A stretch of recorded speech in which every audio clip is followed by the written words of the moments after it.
Саламатсыңарбы, урматтуу окуучулар? Бүгүн музыка сабагы. Силер менен мен, музыка мугалими Курманбек Исманов.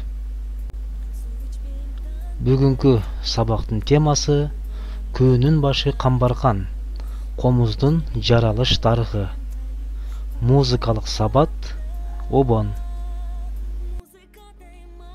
Үч буро, жалгыз тек, үч кыл комуз, чертилбейт, күүгө келбейт, чебер колсуз, оп-оңой, көргөн көзгө жөп жөнөкөй, бир окта өнөрү бар айтып болгус.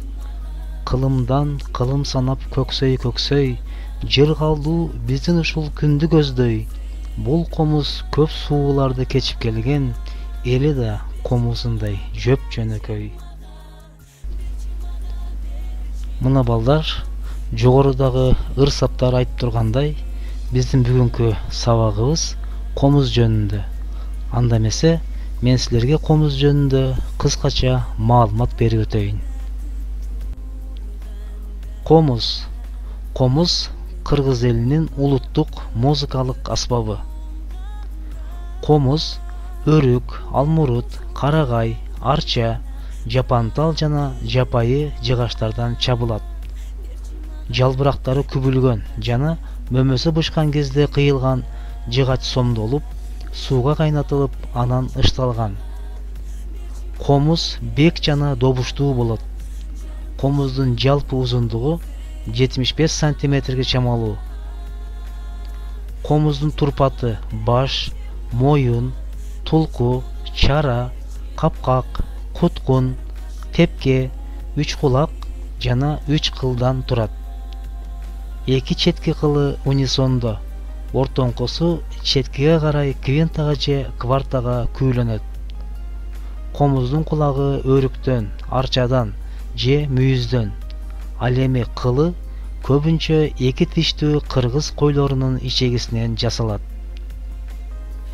Азыркы күндө атайын кылдуу аспаптар үчүн капрон, нейлон сыяктуу сапаттуу жана үндүү кылдар бар.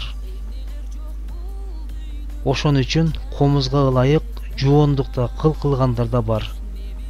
Кадимки кылга ичеги капрон, нейлон же жибек жиптеринен бир аз кошуп синтездешүүдө. Анда жалгыз ичеги берген үндөн да бийигирээк, тазараак, угумдуураак, сапаттуураак үн пайда болот. Мына ошентип комуз аспабы жаралган күндөн баштап ушул күнгө чейин эчендеген керемет күүлөрдү, обондорду жаратып, Кыргыздын атын ааламга таанытып келет. Урматтуу окуучулар, азыр мен силерге комуздун жаралыш тарыхы боюнча уламыш айтып берейин. Баарыбыз көңүл буруп угабыз.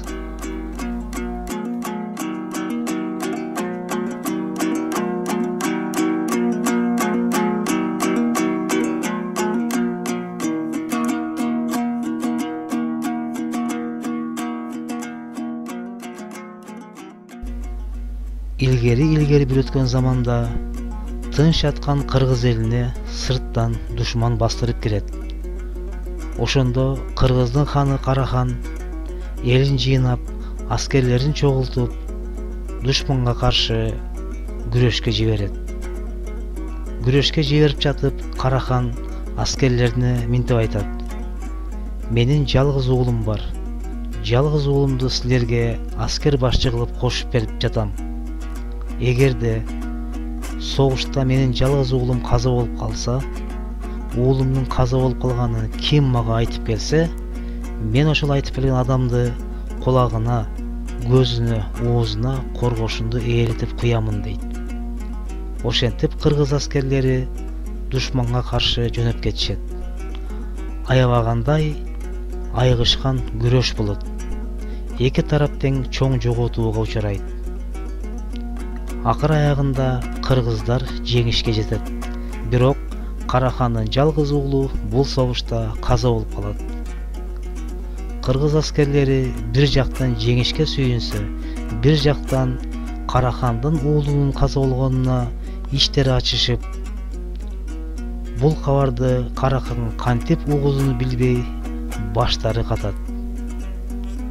Ошондо аскерлердин арасынан бир жигит алыскы токойдон чыккан үнгө кулак түрөп, үндү издеп токойго барат. Токойго барса, токой өрттөнгөн, токойдогу жаныбарлардын баары кош өрттөнгөн. Жакшылап караса, бир эчки өлгөндөн кийин анын ичегиси чубалып, эки даракка илинип калган болот. Шамал соккон сайын жанагы ичеги күйгө келип, укмуштуудай бир үн чыгарат. Жигит жанагы үндү укса, ал үн кыргыздар менен душмандардын ортосунда болуп өткөн согуш жөнүндө баяндайт. Карахандын уулунун каза болгондугу жөнүндө баяндайт. Ошондо жигит кубанып, Караханга уулунун кантип өлгөнүн ушинтип ичегинин жардамы менен угулса болот турбайбы деп сүйүнүп, аскерлерге барып минтип айтат. Урматтуу аскерлер, мен Карахандын уулунун каза болгонун кантип айтыштын жолун таптым. Үйгө жөнөйлө дейт. Жигит жолдо баратып, жанагы токойдогу ичегини бир жыгачка байлап алып, кошо алып жөнөйт. Ошентип аскерлер өз үйлөрүнө келишет. Карахан аскерлерин тосуп алып уулун издейт, бирок уулу көрүнбөйт. Эч ким унчукпайт. Ошондо баягы жигит чыгып, колундагы ичеги байланган жыгачты колуна алып, ичегини чертип баштайт. Ичегини черткенде жанагы ичегиден укмуштуудай бир үн угулат. Ал үндү угуп отурса, элдин кулагына кыргыздар менен душмандардын ортосунда болуп өткөн согуш жөнүндө баяндалат. Карахан да угуп олтуруп, ал үндөн өзүнүн жалгыз уулунун кантип каза болгонун түшүнөт. Ачуусу келген Карахан жанагы жигитке ачууланып, сен эмне үчүн менин уулумдун каза болгонун мага айтып келдиң? Кармагыла, колун байлагыла, кулагына, көзүнө, оозуна коргошунду ээритип куйгула дейт. Анда жигит минтип айтат. Урматтуу ханым, бул кабарды сизге мен айтканым жок. Бул кабарды сизге мынабул жыгачка байланган ичек айтты. Жазаласаңыз, мына ушунун жазалаңыз дейт. Аны уккан калың эл туура, жигит ачык айтты, жигит туура айтты деп жигитти өлүмдөн алып калышат. Ачууланган Карахан коргошунду ээритип, жыгачтын уч жагына, ортосуна ысык коргошунду ээритип куюп салат.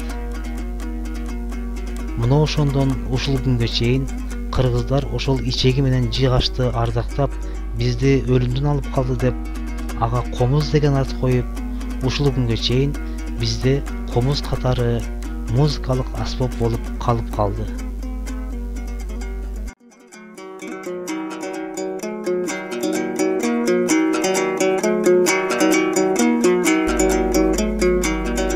Урматтуу окуучулар, комуздун жаралыш тарыхы кыскача мына ушундай.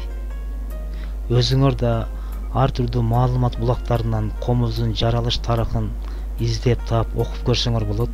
Себеби комуздун жаралыш тарыхы бир эле вариант эмес, 2-3 вариантта айтылып келет.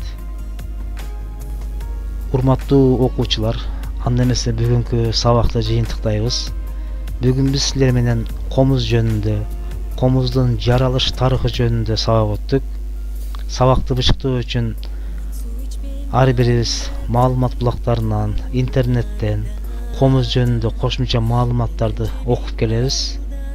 Бүгүнкү алган билимдерибизди бышыктайбыз. Эми мен силерге үйгө тапшырма берейин. Үйдөн бүгүнкү өтүлгөн теманы кайталайбыз. Ой комузчу ырын жаттайбыз. Эмдиги сабакта ушул тапшырмаларды мага айтып бересиңер. Анда эмесе ушуну менен бүгүнкү сабагыбыз өз соңуна жетти. Кийинки сабакта жолукканча саламатта болуңуздар. Берчи мага жарым кашык